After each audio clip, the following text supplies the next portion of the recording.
Guys कैसे सब लोग देखो, मार्केट गिरता है वॉर के टाइम में, ये तो सबको पता है और पैसे भी कमाते हैं, लेकिन आप नहीं कमा पाते हो, राइट। तो देखो सबसे पहले ये समझना होगा मार्केट क्यों गिरता है, और आप इसको समझ लिए तो फिर एज ए ट्रेडर आप स्ट्रेटेजी बना पाओगे। गोल्ड में ट्रेडिंग, गोल्ड में, स्टॉक में, कुछ भी जहां पर आप चाहते हो स्ट्रेटेजी बना पाओगे। वॉर की सिचुएशन में आप अच्छा खासा पैसा कमा सकते हो। चलो इसको डिटेल्स में समझते हैं, ठीक है। वीडियो को आखिर तक देखना, इस वीडियो में आप बहुत कुछ सीखने वाले हैं, ठीक है। तो सबसे पहले जो बात करते हैं क्यों गिरता है मार्केट एक वॉर की सिचुएशन में, ठीक है। तो देखो इजराइल और ईरान के बीच अभी वॉर चल रहा है, राइट। तो आपको समझने पड़ेगा उस कंट्री के ऊपर डिपेंड, यानी कि उस कंट्री से कोई चीज ऐसा है जो हम खरीदते हैं, उसके बिना हम नहीं चल सकते, राइट।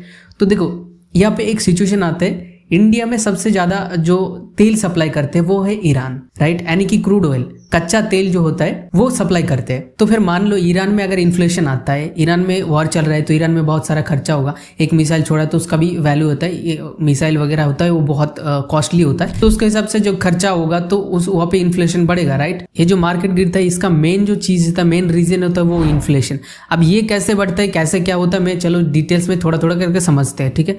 आखिर तक वीडियो देखना, बहुत मजा आने वाला है, ठीक है। इसमें बहुत सारे ऐसे चीजें मैं बताने वाला हूँ जो आपको होश उड़ा देगा, ठीक है। तो सबसे पहले देखो, किसी भी कंट्री का एक एसेट होता है जो दूसरे कंट्री पे सप्लाई होता है, राइट।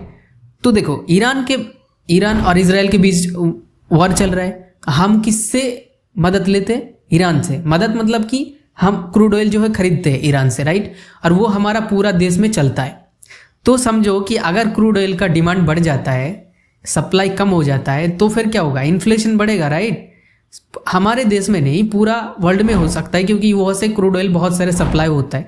मान लो कि क्रूड ऑयल में बैन लगा देते हैं या फिर कुछ वो होता है, वहाँ पे इन्फ्लेशन बढ़ता है तो क्रूड ऑयल का दाम जो है वो ज़्यादा हो देता है, तो फिर क्या होगा? तो हमारे यहाँ पर जो कंट्री होगा इस पर असर पड़ेगा, बहुत गहरा असर पड़ेगा। तो मैं आपको समझाता हूँ कैसे। देखो एज ए ट्रेडर आपको बहुत ये सब बहुत जानना बहुत ज़रूरी है, ठीक है। As a investor, as a trader आपको ये, एज ए ह्यूमन भी आपको ये सब जानना बहुत ज़रूरी है। तो ये ध्यान से सुनना मैं क्या बताने वाला हूँ। देखो सबसे पहले तो जब भी वहाँ पर बढ़ोतरी होगा क्रूड ऑयल पे, हमारे यहाँ पर असर पड़ेगा, क्योंकि जब देखो अगर मान लो कि $50 पर बैरल बिकता है, वो $100 पर बैरल अगर बिकने लगता है, यानी कि 100% अगर बढ़ोतरी हो जाती है, तो यहाँ पर भी 100% बढ़ोतरी होगा, क्योंकि कोई भी चीज कोई भी फ्री में नहीं देता, राइट। तो समझो कि अगर आप पेट्रोल भरवाने जाते हो ना, वो 100 पर लीटर अगर होता है, 100 रुपीज़ पर लीटर होता है ना, तो अगर 100% वहाँ पर बढ़ोतरी होगा तो यहाँ पर भी बढ़ोतरी होगा, तो वो 200 रुपीज़ पर लीटर हो जाएगा, राइट। उसके हिसाब से देखो फ्यूल किस पे जरूरत पड़ती है? कंपनी पे भी। जो भी मैन्युफैक्चर होता है, जो भी प्रोडक्ट बनाता है, उसके लिए बहुत ज़रूरत पड़ती है, ठीक है। हालांकि इलेक्ट्रिक पे चलता है लेकिन फ्यूल भी जरूरत पड़ती है, ठीक है। तो उस पर क्या होगा? प्रोडक्ट का जो कॉस्ट है वो थोड़ा बढ़ जाएगा, तो इसके लिए कंपनी क्या करेगा? उसका जो सेल्स है उस पर भी थोड़ा सा कॉस्ट बढ़ा देगा, राइट। उसके हिसाब से हमारा जो पब्लिक होता है उसका ही नुकसान होने वाला है, इन्फ्लेशन होने लगता है। सबसे बड़ी चीज इन्फ्लेशन में क्या होता है पता है? हमारा जो करेंसी होता है वो वीक हो जाता है। यानी कि देखो $1 इक्वल टू अभी का जो रेट है वो 85 रुपीज के आसपास है, कुछ ज्यादा कुछ कम होगा, राइट। तो अगर करेंसी वीक हो जाता है इन्फ्लेशन की वजह से, मान लो कि अभी का प्राइस जो चल रहा है उससे बढ़ जाता है, यानी कि $1 इक्वल टू 100 रुपीज पर हो जाता है, तो क्या होगा? इन्वेस्टर जो होता है, इंस्टीट्यूट इन्वेस्टर, फॉरेन इन्वेस्टर होता है ना, वो क्या करेगा? यहाँ पे इंटरेस्ट नहीं रहेगा, इस देश पे इंटरेस्ट नहीं रहेगा, क्योंकि देखो वो पहले 80 रुपीज कमाते थे, $1 मिलता था, लेकिन अभी इन्फ्लेशन के बाद, करेंसी वीक के बाद क्या होगा?